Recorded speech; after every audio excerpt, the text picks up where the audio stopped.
It's the middle of my workday, I Or believe. okay. But yeah, the best way to recharge, kind of, offset the thoughts from the operations and get Ah, into more like okay. Well, I'll try to lighten vehicle things stuff. up for you then. That would be good. I'll get you pumped up so you can return to the rest of the day. And so, what is a work day like in Ukraine? Is it, do you do like, we're kind of 8 to 5 people in the States? What do you end up? Yeah, it's classical workflow, but in my agency, I try to keep things kind of flexible so people can work as much as they feel like while meeting the deadlines. So sometimes they can work less than 8 hours. Sometimes they would go more if they feel like that. Okay. That is intentionally made for the designers usually, because when I was a designer, I had this kind of thing that, I cannot stand up from my working place till I finish my idea because I have it over here. Right. So sometimes I would end up working more hours than needed, for example. Right. And there's no gratitude for that instead of Right. internal gratitude. That's why I made the workflow in our company. So people are getting paid for the hours worked. So they always have the set amount of tasks for 160 hours, which is the classic work schedule, I believe. But if they work longer, they get paid more. If they sometimes need to finish faster because they need to pick up like children from school or whatever, they can do it as well without feeling pressure that they're kind of skipping the work time. So yeah, this has been working quite good so far. So with me, I used to work for 12 hours a day for all 5 years without any back ache. But then I still realized that I need to kind of do something about it because the energy is not infinite and it's just not a good lasting strategy. Yeah. So we'd rather kind of, reduce that and just focus on something more high level instead, I guess, because usually it's the operations that are taking the most.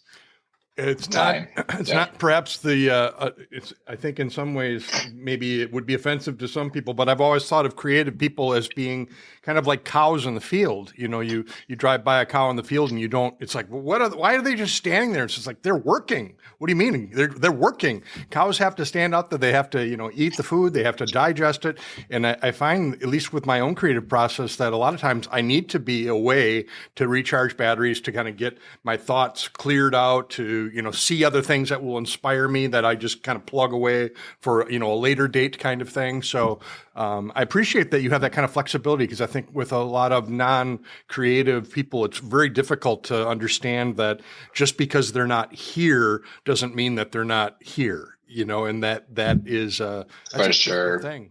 So, but so you were well, I trust. So. Yeah, for sure. There's a neurobiological background behind that is called like the alpha state of mind. So where you in the focus, your brain is kind of in the narrow state of the neurons that are being activated. So you can really solve one task really nice, but then there's this alpha state where you unplug from everything, and then your brain horizon gets wider, and you start like interconnecting things that were not previously kind of in one area of your brain, I believe. So This is where you just kind of quit working and go out for a coffee for 20 minutes or just observe the pigeons flying. And these things start to make sense now. Like, okay, the solution was easier than I thought when I was just directly focusing on it. So I believe understanding how your brain works and how to change the modes in order to get the maximum output is extremely important. And yeah, sometimes just winding out, sitting on the sofa and doing something absolutely different can get you this space needed to really come up with this most creative solutions, because usually they're not straightforward. They're not about the really amount of hours inputted. It's about the quality of this thinking process, I believe. Therefore, keep your brain healthy and the mood charged. Well, there has to be room to be human, right? I mean, that's kind of the overriding thing, and it's wonderful that we're finally, I think, in contemporary time, understanding some of the neurochemistry that goes on, behind that supports things that we've always known internally. I think. I mean, those of us that are tuned into those kinds of things, but it is good to have that data to be able to say, see, this isn't just me trying to make up stuff.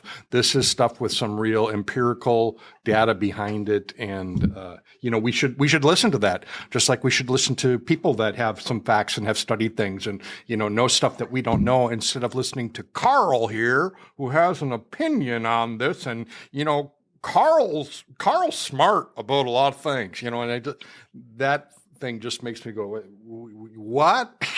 So I don't get it. Yeah, for sure. So I believe one of the guys that I do trust when they're speaking these things is Sadhguru. He's like the Buddhist, I don't know, guru, if you heard about him. And he's saying like lots of smart stuff. And basically his main thought is like the human brain is the most complex computer on this earth. So find like the most complex device, and like saying that, when are you going to read the manual about how it works? Like when you're like at the very, very end, or will you try to figure out, how these things work before then? That's like my father-in-law used to say, he wouldn't read the destructions. And I'm like, what? So the destructions, I'm like, you mean the instructions? He's like, no, they're destructions because they always make you do it wrong. I'm like, I don't think that's really the way. I understand there are poorly written instructions. I get that, or poorly, drawn, diagrams of how things go. I get that, but that doesn't mean you chuck them all out. That's not a good thing. So, but yeah. Anyway, well, you know the format, right? And I had hoped that we would also get a chance to kind of talk about in your field, where are things going? What does the future look like with all the dynamics that are affecting us right now? How do you see that impacting us in the next year, 5 years, 10 years, even? But we'll just take it where it goes, if that's okay. Okay, absolutely. Okay, excellent. Well, I'll start her up. I've been recording anyways, just to make sure we had good sound balance, which it looks like we do. I'm going to take me down just a tad. I wanted to make sure that we were fine. I might actually even use some of that discussion because I think that we were onto something there. But anyways, here we go. Bogdan Palladichuk. Am I saying it? Yes. Palladichuk. Yes. Okay. I really try. I practiced that. I really did. You mastered it. You nailed it, really. All right. Well, welcome, folks, to another podcast edition, another recording that I am really excited about. I've been bringing in some people that we talked with during 2023 and that I just felt had so much more to say, and I had so much more to learn from them. So I figure if I've got something to learn, maybe you do too. And plus, I've been looking at people that I really like. It's good when you like people because it's really hard. I mean, Abraham Lincoln said, I do not like that man very much. I must get to know him. And I think, well, it's even better if you like that man and you must get to know them, right? So my guest today is that kind of person. His name is Bogdan Palladichuk. And Bogdan is across not only the screen from me, but Bogdan is across the world from me. And most of my listeners, I think, he is a resident of Kyiv, Ukraine. So not just down the street from me in any way, shape, or form, but in the global community, I guess we are kind of just down the street from each other, right? In terms of light speed, we're talking to each other just like that, which, praise God. Thank you for that capability because it is how we get to meet each other, right? So Bogdan, thank you. Welcome. Welcome to 2024. Welcome to Frame of Reference. Thank you so much. Absolutely happy to be here. And thank you for such a warm intro. Excited for this conversation to happen in 2024. Things are moving fast, so there's always lots of things to discuss. I'm extremely excited about that. There is. I made a New Year's resolution too. I've been telling guests that are returning, I am trying my darndest to not do the introduction of people because we get these things from Command Your Brand, which are well put together. But I was like, why should I just regurgitate that? Why don't I put that burden on my guests? That burden right on you, because you know you better than I know you. You know the high points of you better than I do. So Bogdan, tell our listeners and our viewers. Oh, actually, I forgot. I wanted to start recording this, so I'm going to do that quick, and we'll just have to acknowledge the fact that there's going to be something else playing for the first part of it. But I keep thinking about that and then realizing, gee whiz, I get started going and I forget all about it. But let me just make sure this comes up. Here we go. Okay, recording has started. The wonders of modern technology, folks. Anyways, Bogdan, please introduce yourself to our listeners and now our viewers. So, okay, hello everybody. Nice to. Unfortunately, I don't see you, but I hope you get to see me and get inspired by something that we do. And me, myself, I'm a creative director and CEO at Cream Design Agency. We design websites, brands, and digital products. And we do a lot of creative stuff in the digital sphere, especially for the tech companies. So yeah, here I am on the podcast with Raul. I got a lot of the hobbies as well that actually are driving me and driving my creative juices flowing, I believe, which is the sound production, the video making, the copywriting, the script writing. So these are the things that are shaping my worldview, I believe. But yeah, formally speaking, I'm a CEO and co-founder of thecream.com, which is one of the best design agencies, I believe, in the world. Yes, of course. Of course it is. You wouldn't be on this show if you weren't one of the best. Absolutely. Thank you so much. So, Bogdan, what's your background then coming into this? How did you find this career for yourself? Yeah, so I'm myself like a product designer. So I have a background in UX design, UI design, and the visual design a little bit as well. So this is how I founded my company. I was doing quite well in design and I loved a lot of it. And I really, in all the projects that I was working with or in all the companies that I used to work in, I was always trying to get the business value to the max level. So I was like working in the design domain, but I was always curious about, how the projects are run, how the business run, how the marketing runs, why the product does not get enough customers. What do they say? What do they think? And being inside of the process as a designer, I got to see a lot of the motivations behind people using or not using the product, how they perceive the marketing of the product versus what the product actually does. So I got to experience all these things and have a pretty good vision about what is the best way to actually match the product and the marketing and the business side of things in order to really have the customers excited. And I believe getting people excited and just learning about how psychology works on the personal level is something that really interests me about, why people live their lives and how to get the maximum experience available for them through the digital products that are being out there, because they simplify life, make it better, make it more efficient.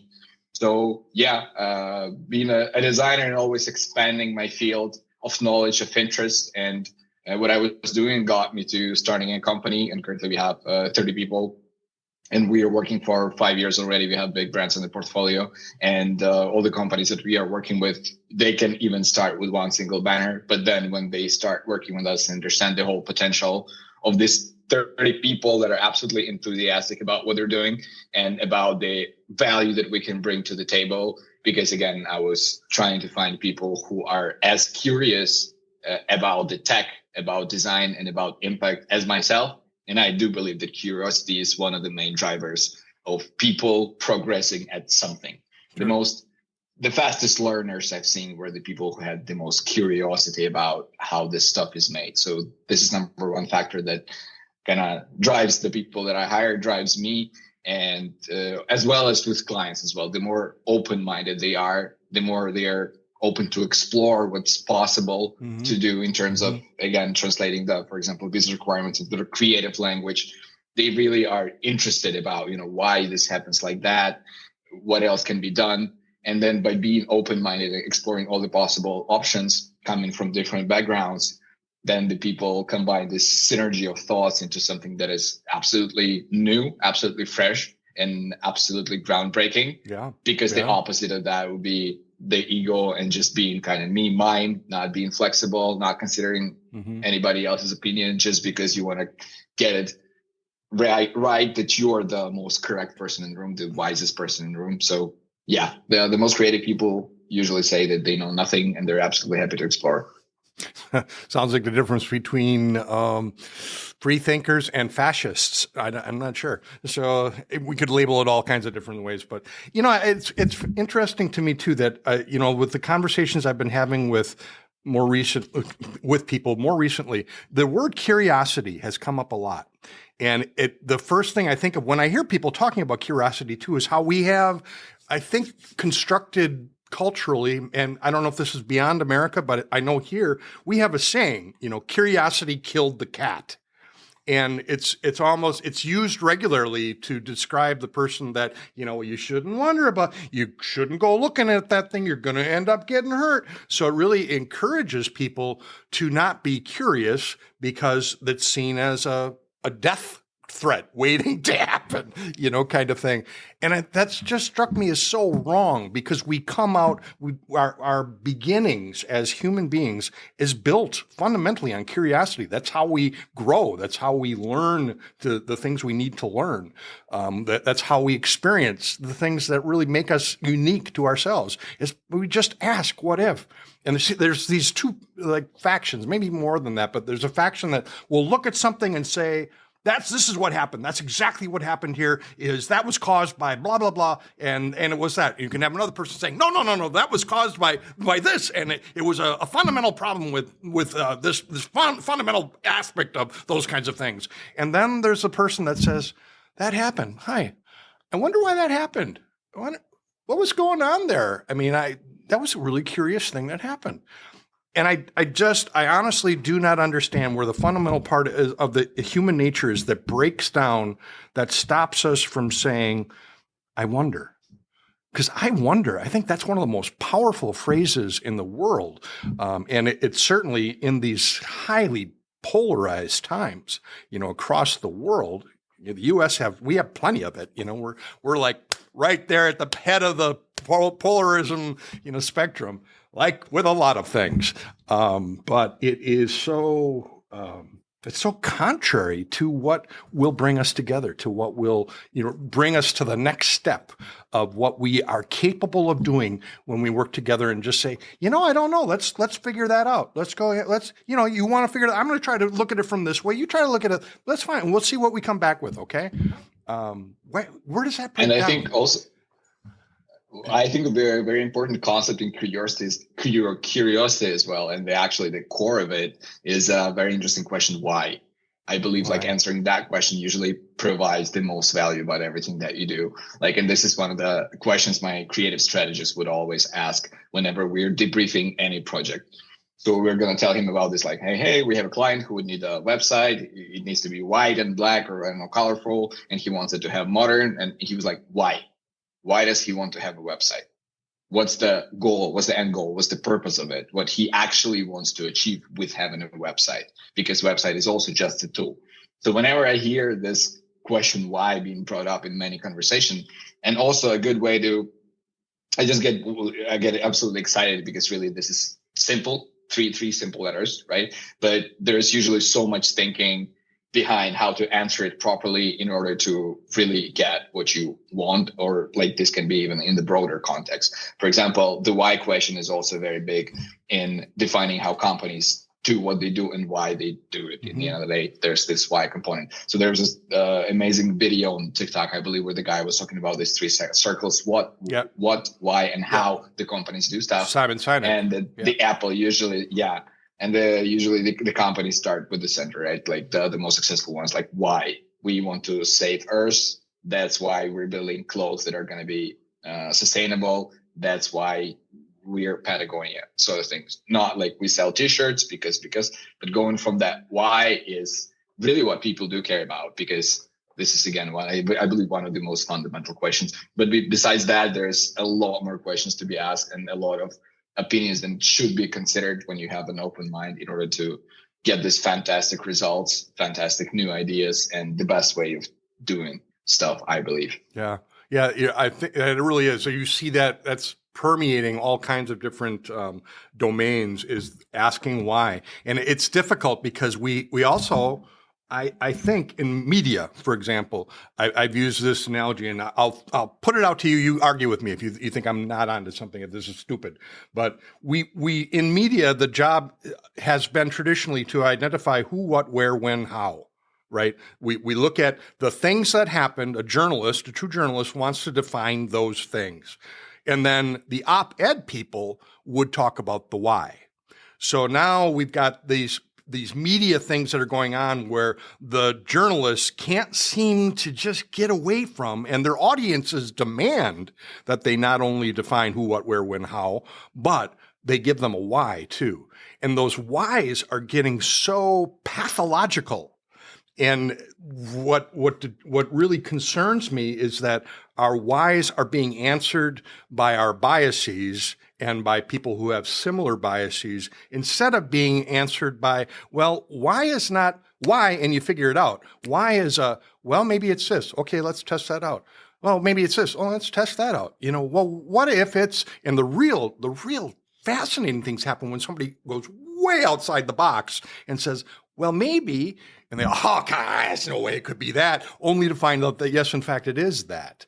And so I don't know where that breaks down. Maybe it's just some people shouldn't be entrusted with why. You have to be a creative person with at least an MFA in thinking before you can be allowed to answer the question why. Until then, you have to stick with whatever, blah, blah, right? How do you see that? I mean, am I way off base in thinking that, or what? Because I want to find a way to stop it. I want people to stop asking why in a malevolent way and instead ask why in a unifying way and a we're in this together way. Yeah, I believe the hardest part with the why, especially on the personal level, that is really hard to answer it regarding a lot of things, because really it's coming from your past, from your biases. You sometimes wouldn't even know your own motivations or are not even able to communicate to yourself properly. So you would just do something sporadically or just by an impulse or just because it feels right, but you might not fully acknowledge where the essence of the why is coming from. Like when my wife asks me, why did you do that? And I go, Exactly, right? But you did have some intrinsic motivation for that kind of thing. You might not even acknowledge it yourself, but it is there, and it is probably, in the end of the day, this is the root cause of why you acted like that, then resulted in this action, turned out to be in that form, said or done like that. But again, the very, very starting point is why, because I believe, again, all the people are driven usually by accomplishing all these micro little goals that they might not even be aware about themselves. But in the end of the day, when you try to answer that question, either for yourself or for somebody else, I believe, because this is not usually a linear answer to that, and it requires more explanation or thinking to be done, it gives a very interesting thing that is called a platform. So the platform is the place where you get to bring all these thoughts together, discuss things, bring up multiple topics. And then if this is dialogue regarding some common why that you're seeking, for example, or two personal whys coming together, again, the other person would have a lot of thoughts. And this platform of discussion, kind of is the place where all this creative stuff, I believe, is happening. So I think this is very good. There's a very, very good parallel for the modern design. So there would be some modern design concept kind of exhibitions where the normal person, non-creative person would come look at the object and say, I don't understand what value it brings. Why does it exist? It's kind of weird and stuff like that. Right. But then what the designers are saying, that there's this object and there's your interpretation of the object. And the most interesting part happens in between of these. Mm-hmm. So this object is created for the reason to have this space for you to be able to think about it in that way. What kind of emotions did it trigger? If the emotion even is rejection, saying I don't understand this stuff, you still had to kind of process the signal and figure out that my opinion about that is I don't like it, or I hate it, or I don't understand it. And it can be also a super high temperature emotion or low temperature emotion. You should not even care. But again, what they're trying to create is this space for you to kind of feel these things, and a space for your brain to generate the reaction response or whatever else that can be born within this medium. So I believe the why question creates similar sort of medium to, think and that cognitive dissonance that happens when we can't quite fit something into how we perceive or have perceived what is right, what is wrong, what is true, what is not. And that's the biases feed into that, right? It makes me think too of the artist. I remember listening to a talk from a man years ago, and he said that artists are the prophets of the modern generation. And I thought about that. He said, because think about it. Artists come in to a status quo and they shake things up and they get people upset because they've got an inspiration, that is a vision of where people should be, where they are, and, what they need to do about it. And people generally don't like that by and large. They just generally don't like being told you're wrong. You've been doing it wrong. Here's something new you need to look at. So we've got to get out of this thing we've been in, and this is the new thing. And you think of people like, was it Mapplethorpe, the artist that did the crucifix in a vial of urine, and people just went bananas over that because it was so disrespectful. And I was asking people a question that, to me, that felt like what's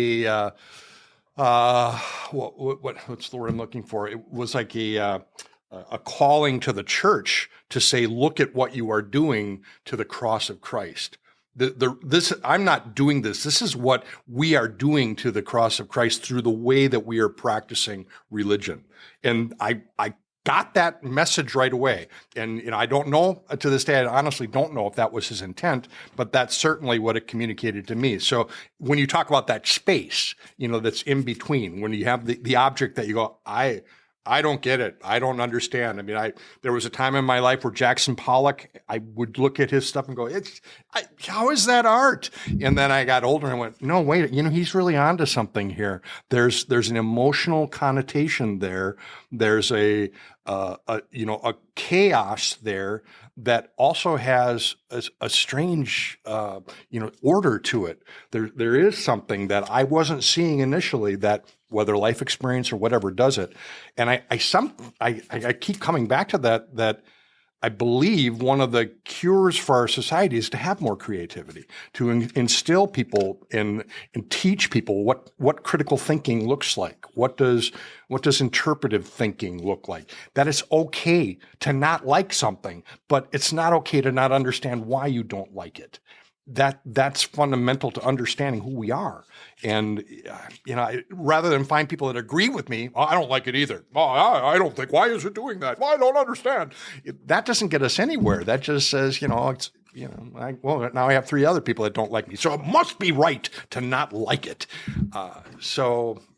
I don't know, I'm talking. And the interesting thing here is that this thing actually made you feel something. Yeah. Whether good or bad, whether positive or negative, whether absolutely acceptable or rejectful, you're bringing this up right now, right? After some time has passed. And this is something that, kind of was something that is not usually encountered by you probably every single day, or at least it gave you this kind of something to remember in your head. And I believe this is also very interesting concept. And this is why I like the creativity design, the art, because it makes people kind of remember things. It makes people feel things, and it gets stuck in your brain, and it kind of forms your experience. Again, even if that was an absolutely negative reaction sort of thing, you understand, okay, this is totally how I don't want things to be.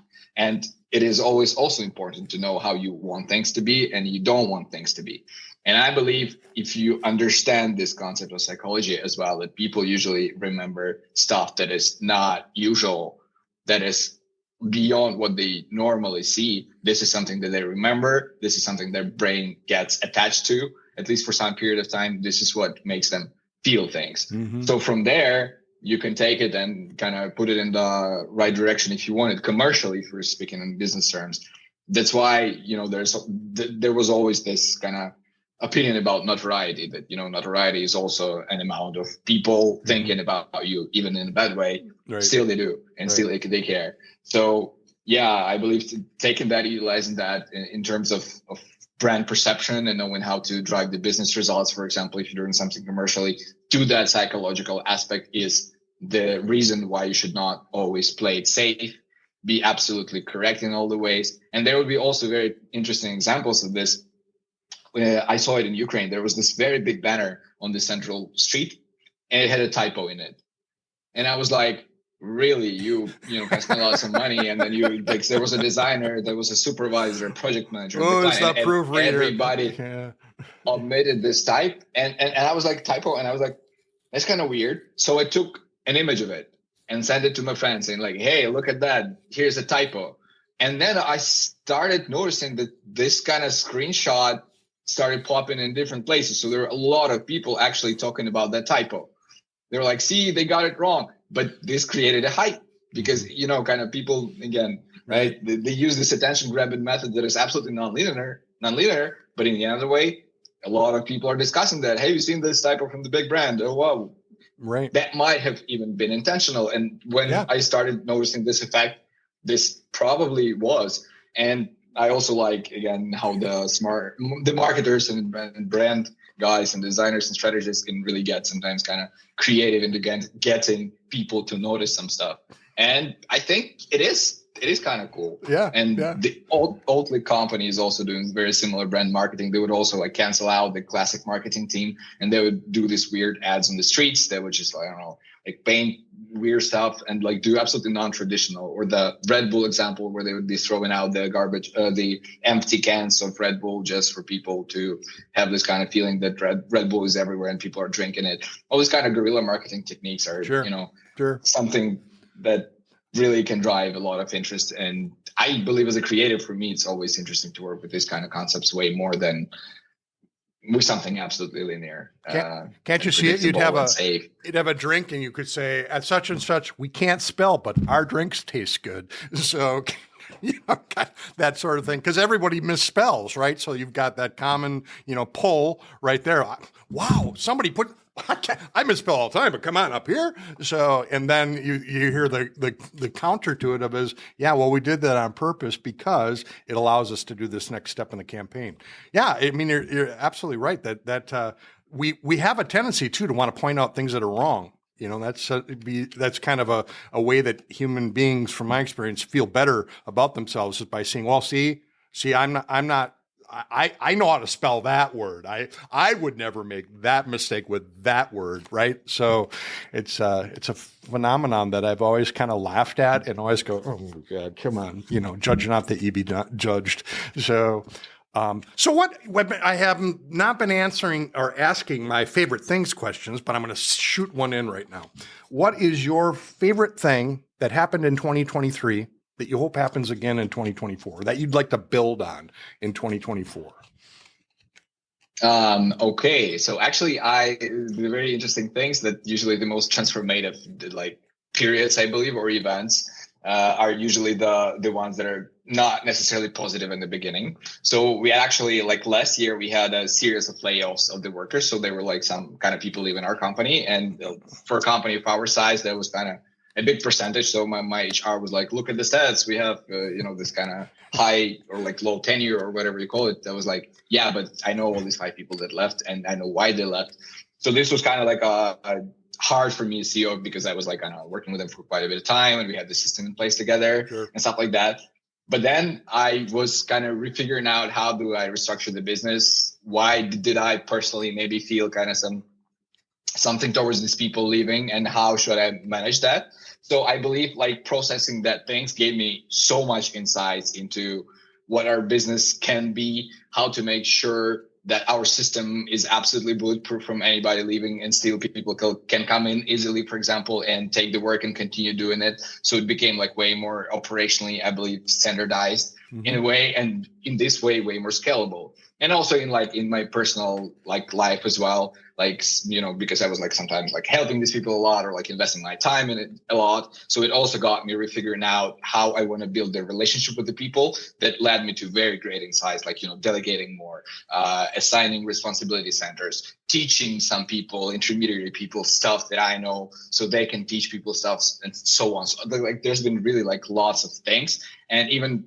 it got me in one point, I started dive deeping into all these things, why they happened, and again, why, right part. And in the why part, I also found a lot of interesting answers. And this way I have a goal to open 2 more companies this year. And I kind of was planning that in the last year, but right now I'm not absolutely sure why I want to do it, how I want to do it, how this whole system is going to be complementing each other, all the departments and stuff. So I believe, by getting some things unplugged, when you throw something away or you get rid of something, or something happens where you're, the usual plot is changing, it gets you, first off, you're disoriented a little bit, right? You have to fix these things, and then you have to do some thinking, and then sometimes it's harder. You have to invest more time, hire new people, bunch of aspects to it.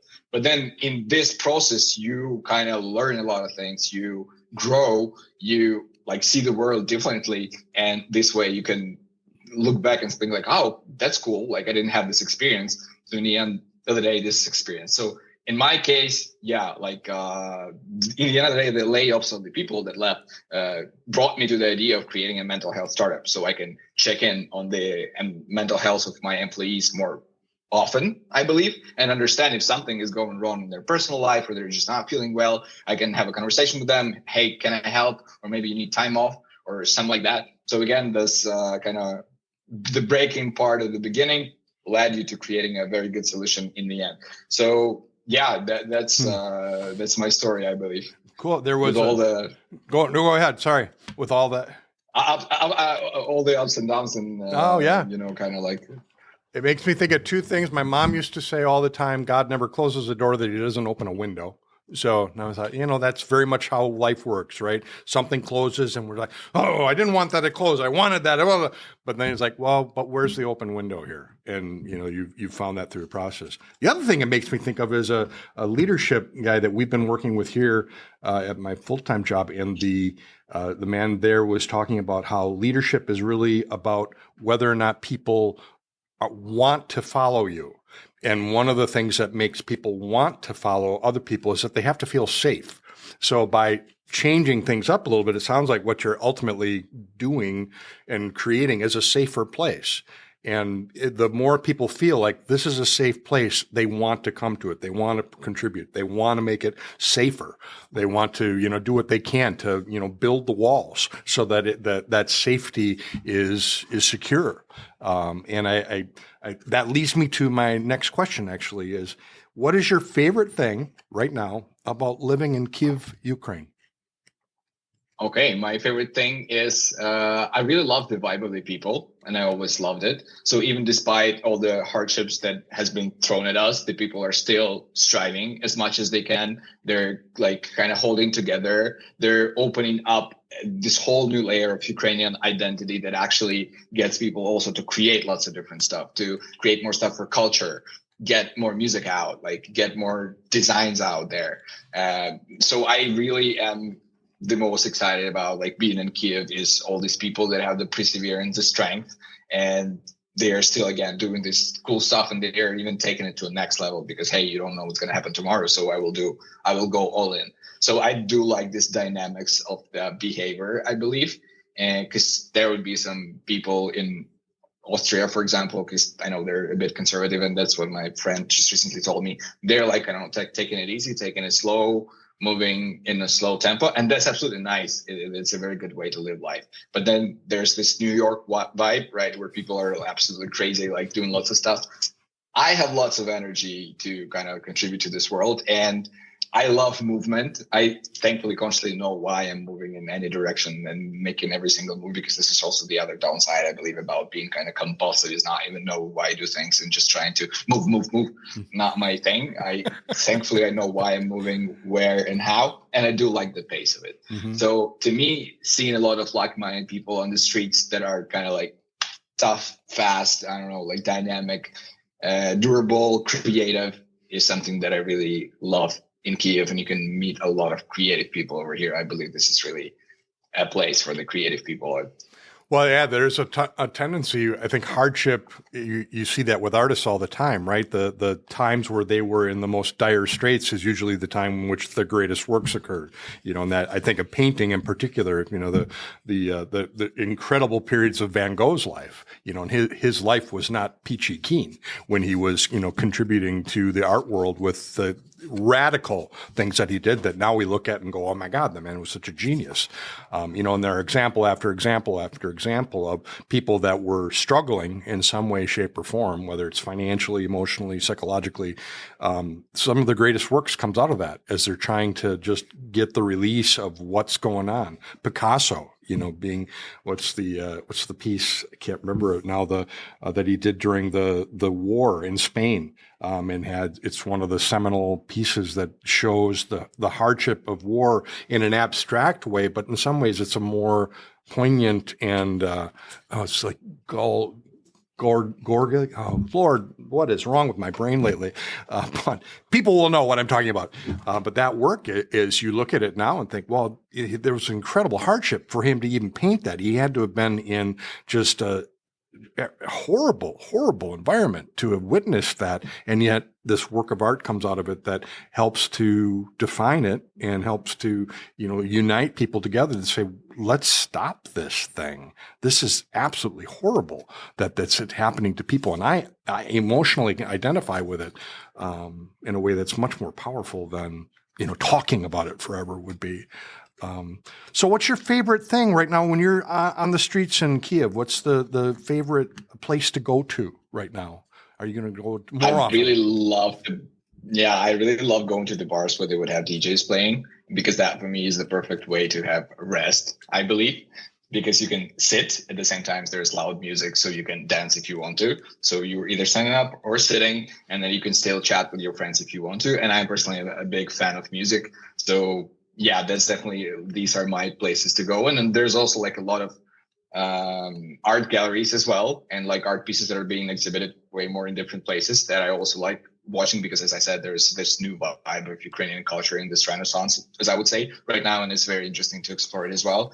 And coming back to the music and to the previous part, I said there's definitely a saying that artists need drama. Yeah. Right, because this is a very good way to kind of soothe your emotion. Yeah, and this is a very interesting, and even for me personally, whenever I would feel like some kind of emotional things in whatever circle or direction, I would also try. I would also feel like I want to express it in music. Mm-hmm. So something I would say 60% of my music hobby demo sounds are created in the state where I was kind of feeling, kind of very deep about something specific, like a change in the world or in my personal life or something. But then at the end of the day, when I get absolutely happy and pumped, I look at these tracks and I'm listening to them and I was like, they're so sad. I don't want to even release it. So I have a bunch of this kind of melancholic melodies, but I don't want to get that vibe out, I believe, for the people. But anyway, this is also what I'm looking for in the designers, and I started noticing it as well. Whenever I'm hiring a designer, I do a background check and I check who they are. And I would frequently check Instagram. And actually, by the way that people are using their Instagram and promoting themselves, because Instagram is the way to create a socially public brand kind of image, I believe, in a way, or express yourself. So by looking on the Instagram and looking deep into that, I can notice the amount of trauma, for some reason, that the designer has had. And if the trauma is kind of huge, or the Instagram account is an absolutely weird, I understand that this person has something kind of weird going on with their life. So usually these people turn out to be an absolutely fantastic artist, always. Whenever the weirder the Instagram and the public image and the more kind of blurred it is, the greater of artists they are. But at the same time, the more unreliable they are in work. Because when you work with them, sometimes they would, kind of have all the swings. They're feeling good and then bad. They cannot work.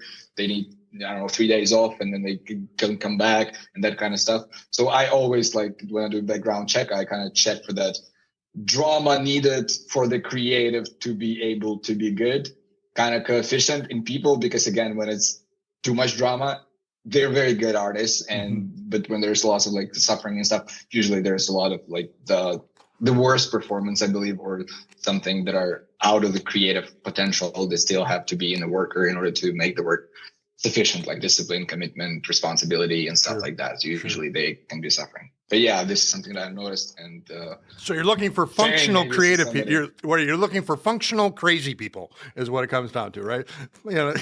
Yeah, weird, but in a way not absolutely. Right. Or sometimes when there's a team setup, because usually teams are also not about individuals only, right, but about the overall chemistry. You want to have somebody a little more crazy and somebody a little more structured to balance it out. Right. But you have to be knowledge about these things, otherwise you're going to end up with 9 crazy artists that are going to just stab themselves with knives, because that is from the client come, and you don't want to have that. I guess. That would be a great name for a company. 9 crazy artists that are stabbing themselves with knives. I want to work there, don't you?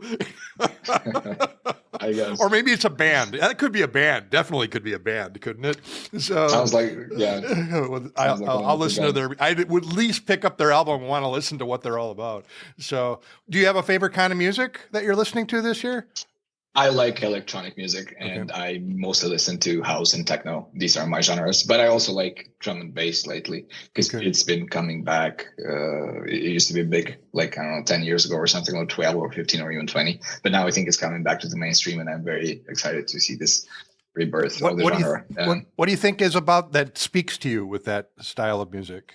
Do you have the rhythm? The rhythm. I think that the whole overall perception of music is also interesting because it's down to my core personal kind of experience preferences. I like when you kind of can. The sound itself is just waves. You cannot even touch it, right? It's not even tangible. The same with visuals, with the design. It's just a matter of waves that are being perceived by sensors. And when you perceive some kind of waves that are not even tangible, and you feel something and you think of something, I think it's a grande of an effect. So that's why I really like music. And regarding the music, also the music of the old ages usually was about the lyrics a lot. So you would listen to the words and think like, yeah, I relate to it, and this is why you like music. But currently, with the development of the technology and sound production, I believe every little subtle sound can make you feel things. So I would really listen to a lot of music that doesn't have any words, but at the same time, the whole palette of what's coming into my ears, the whole palette of frequencies, the whole palette of the groove is making me imagine things, feel things. And this is why I probably like electronic music the most, because we really like every single small detail. And there's like so much of them that can be fitted in the track. Because again, in the days of Beatles, they would be just guitar, bass, drums, and the vocal, and they would just kind of create melodies. That's fun. But when you can open a bottle and make this sound like, and then you kind of feel the echo vibration of it, and there's like a bazillion sounds like that. You don't even understand what's happening what's happening with my body or with my emotion, but I definitely feel something, and that drives me a lot. And just, I guess, the basic interest in the human rhythm, how people from the tribal times were kind of receptive to the rhythms, repetitiveness. I also like that component because the text and the depth of the lyrics is comprehensible to me. I'm like, kind of on the surface, very predictable in a way. But then this overall combination of the sounds is not. Okay. I found, I discovered minimalism a few years back, and I've been finding there's an artist, Steve Reich, that I've listened to his music, and it has that same sort of just, he doesn't do a lot with percussion, but he does a lot with percussive instruments. So the strings can end up being his percussive instrument. But I think I understand some of what you're talking about with it's not a verbal thing, because he very rarely has anything beyond choral things going on that are more, actually the choral stuff can be very percussive. So, because it's, pop, pop kinds of things where they're singing, they may be singing words, they may not, I don't really know, and I don't care, but the emotional impact of the music is very, it just takes me to places that I'm like, wow, that was just fascinating, the way that was done technically, but it's also fascinating the feelings that it evokes without any words whatsoever, right? So let's go to your expertise, website designer extraordinaire, person who has made so many successful companies much more successful, much. I know that's true. Use this as a soundbite for when you're selling your. Bogdan is the guy if you want to make yourself successful with your website. Have one that makes people go, wow, and look at it, draws you into it, right? So what's the key? What's your trend that you see coming forward in 2024 and beyond that will really make websites from successful brands stand out from those that just struggle? And it's same old. So it has to do a lot with the AI advancement, I believe. So with AI advancement, you can create lots of stuff really fast. Like you cannot yet create a good website using purely AI, but I think it will be coming. And it is the same with branding, with logos, colors. You can do something, but it's going to be generic. So I believe this whole fact that you can really easily create something generic is what's going to drive the industry towards the customization at the end of the day.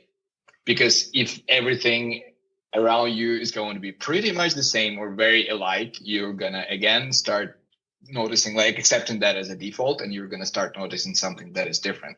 So I believe if in the previous kind of era or years, everything was pretty much custom, now there's so much generic stuff that can be coming in from everywhere that really standing out is absolutely different game right now. And this is also a discussion that I had with one of the colleagues that in the era of power computing, right, when the quantum computers are going to be there and everything's going to be really like super, super possible technically, the creativity and the brand and this reason why you exist and who you are. And these things are going to dominate in people's kind of decisions about who they should go with, what they should purchase. And again, the more humanish you stay, but at the same time using the advancement of the UI or AI when needed, the better it is. Because again, people now know that computers are capable of everything, but they still want to, I believe, trust the real person because, there's so much more into being human in approaching every single task. And the result is they're different. So yeah, I think AI is but we don't know. It's such a drastic tempo of development. So we don't even know what's going to be here like in 5 years. But I believe my personal opinion is for the next 5 years that, anti-generic is going to be the way to stand out. And it will be really like a tough competition because again, if even 10-year-old can do stuff with AI that can be possible to everybody, that increases the competition and would get brands to push even more because again, there would be more and more content, influencers, media trying to all steal your attention. If we're talking about marketing, or even the products would be created way faster. So you would really have to advance in what you're doing, how you're doing, why you're doing it, the human component to it, the depth to it. So I believe the depth is going to be really important. The quality versus quantity of the stuff that is being done is going to matter the most. Well, so it really is going to, in that view, really is going to be an era of art. In terms of the artistic process and the artistic way of thinking, that's what's going to stand out. It's not going to be enough to just be, another realistic painter. You're going to have to be a Van Gogh. You're going to have to be a Monet. You're going to have to be, but the only way to be that is not to imitate Monet. It's to figure out, what am I trying to say? What's important to me? And then hope that resonates. And quite frankly, I think hope that it pisses some people off, because that is part of that process. If you're really working towards being an artist, you have to be willing to say, it's okay if you don't like this. It's okay if you don't like me because you don't like this. It's okay. What matters is that we both talk about why, right? Why? Why is that upsetting you? Help me understand. That's interesting. I want to understand more about that instead of being like, I can't believe you don't like me. I'm so likable, and that just shuts things down. And, you must be one of those people that doesn't like people that do things like I do. So it's like, yeah, they probably are. But don't you want to know why? So don't you? I don't get it. So what's what do you think is coming? I gotta be honest, in preparing for this interview, our talk again today, I kept thinking, how do I describe it? I kept thinking, really at a moral, I guess, disadvantage in talking with you, because I'm very patriotic. I love America. I love the ideas that are on our Statue of Liberty. Give us your tired, wretched refuse yearning to be free. I think the principles of what our democracy in the United States was, formed upon are some of the most fantastic principles of humanity ever. And it's not like they were brand new ideas, but they certainly were a new codification of what had come for hundreds and thousands of years before. But I also think that we have taken for granted for far too long what it takes to maintain that and what it's going to continue to take. And the world, as complex as our world is becoming, as diverse, as connected as it has just technologically. And then I think about you and Ukraine and what we are allowed to see of what's going on in Ukraine, especially in the eastern border, right? And I think to myself, how can I even speak to that? Because I'm like, a 6-year-old coming in and saying, you should do it this way. Or, oh, that's so silly. Or I don't know what, but I don't think I can understand. And I would like to understand, what is it really like? What is the core battle at stake? Because when our politicians argue about whether or not to support the effort with more military funding, with more, whatever, there's a lot more at stake from what I can see and feel than whether or not we approve another 500 million or billion or whatever dollars of military aid. help me help others understand what is really at stake from what you're seeing up close and personal in the midst of it. Yeah, for sure. In order to be given some like super professional opinion, I believe I would have to be like in the military or somewhere in the higher command of it to understand the whole situation properly. But it's very even visible from a general kind of person as I am, just being in the middle of it. The US part and the US support is really like a very important factor, because the guys need munitions, they need more like kind of guns, they need more equipment. And the thing is, if not US, then there's Europe, but it's like almost half of the support is going to be cut if the US is not helping us. And unfortunately, Ukraine does not have sufficient amount of production of, I don't know, drones, equipment, guns needed, and stuff like that. So when you're fighting as a country that is way smaller in size, way smaller in terms of resources, with a giant like Russia that has a lot of resources and they have lots of money and they would have lots of like kind of factories to build that stuff. So really like it does depend a lot about how people are helping us.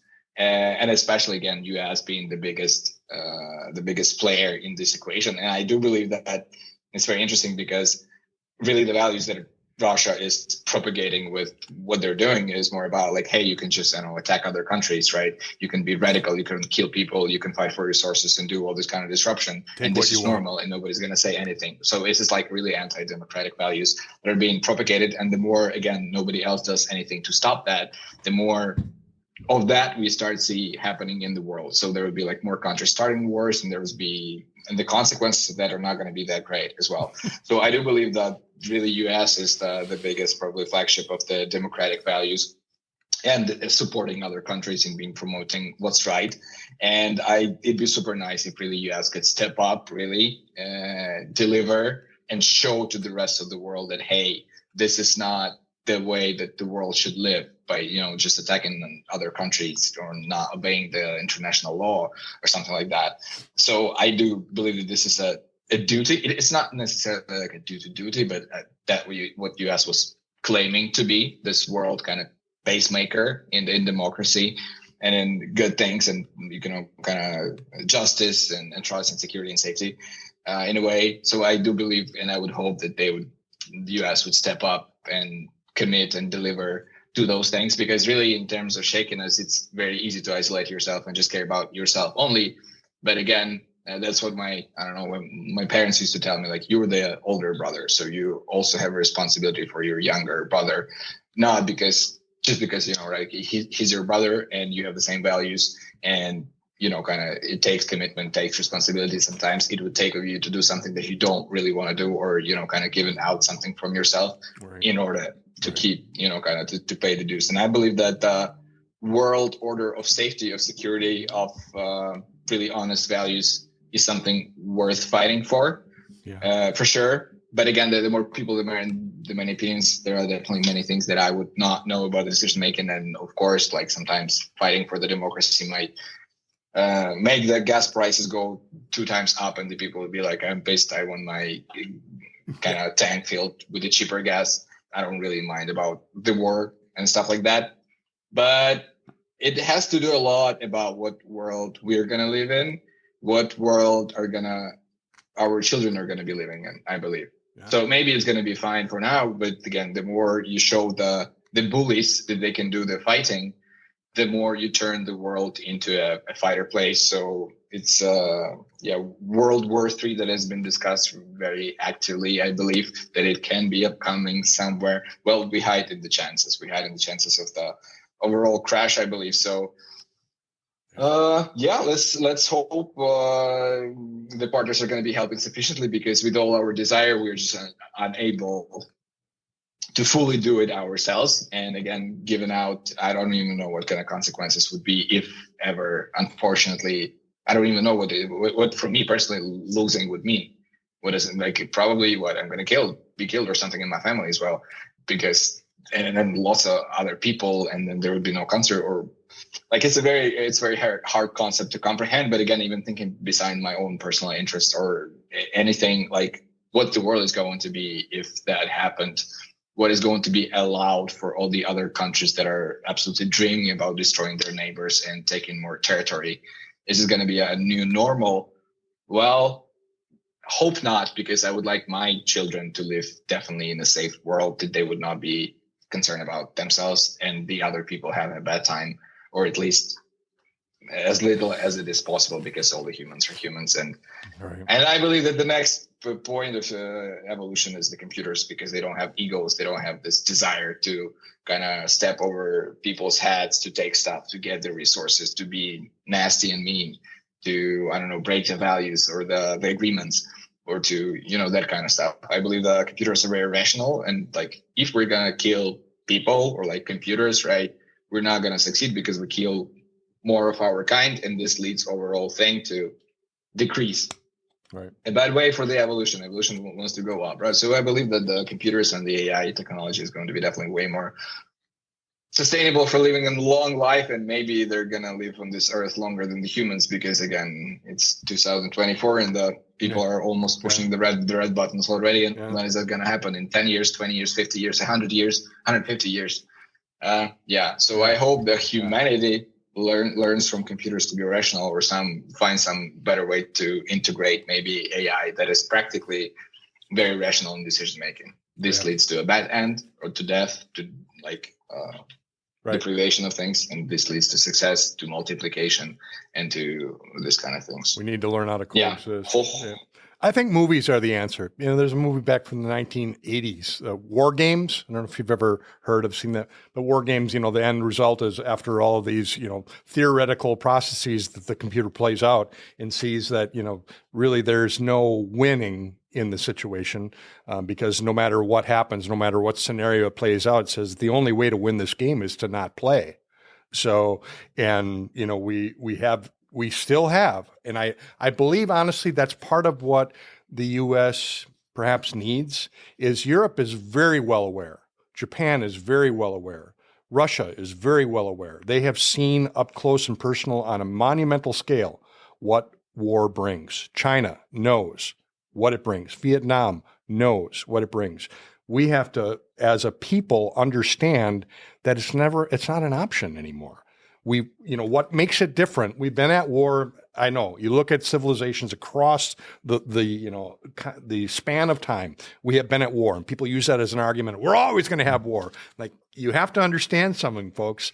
We have never, ever, ever had the capacity to completely wipe ourselves out. Ever. There's much more at stake. There's the capacity to do things that we've never been able to do to ourselves. So my question, and I think your question is too, who do we want to be? And why do we want to be it? And honestly, the kind of conversations you and I are having right now are exactly why we want to make it work. Because this is fantastic. You and I are on completely different sides of the earth.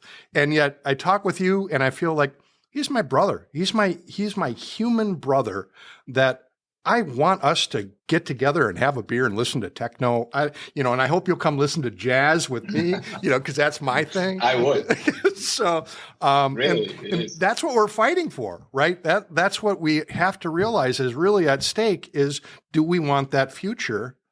And what are we willing to pay to get to it? What it's going to cost, because opportunity costs. So, Bogdan, again, we're out of time, and we'll just, I guess, if you're okay, let's find another time, maybe sometime in the spring or the summer, and just continue our conversation and take it where it will. If I know you are one thing, you are an expert both in how to be creative, and you are an expert in how to be a Ukrainian. So those are things I am not an expert in, and I would love to become at least more aware of what that means. Not to mention the fact that you are, and I truly mean this sincerely, you are one of the finest human beings I've run across in this show, and my frame of reference always changes and increases when we talk. So thank you so much for being here, for taking your time. I hope I did what I told you I was trying to do, was to charge you up for the rest of your day, because you said you're about midway through. You did. Okay. You did. And you gave me a great platform for thoughts as well, for discussion, for introspecting and retrospecting, I believe. And by the way, I do play jazz on drums and bass as well. So I think we can maybe even jam. There it is. There's the reason why we connect. Okay, I got it now. Folks, my guest today has been Bogdan Palladichuk. So did I say it right again? Oh, God. My name, Yeah, Raul yeah. Labreche. I have to be sensitive to these things, you know? So, but Bogdan is the CEO, executive designer, creative guru at your company Cream, right?